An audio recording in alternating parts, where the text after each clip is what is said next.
Hello guys, welcome back to my channel. This is Tita Jen again. For today's video, I will be showing you another Kate Spade bag, and this time it's Trista leather shopper bag. Okay, this bag is navy blue in color and has a leather material. The price is $339, but 70% off at the outlet store. I got this for 6,000 pesos, or around $116 at an online seller in the US. It has double handle with 4.74 inches drop and a beautiful striped drawstring closure.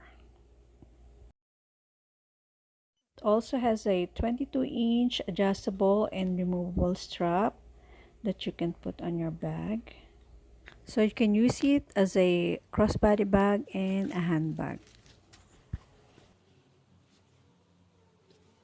It has two interior compartments on the side.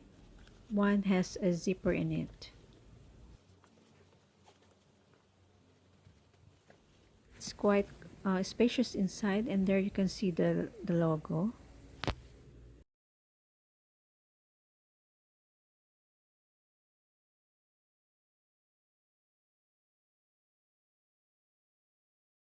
It's the dimension of the bag: 8.5 inches height by 10.25 inches width by 4.75 diameter,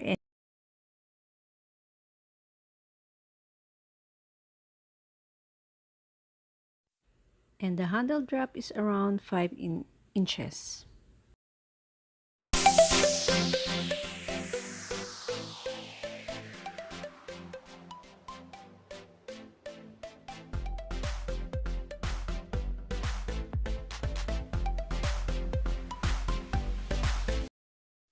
Overall, I love this bag. It's not too big, not too small.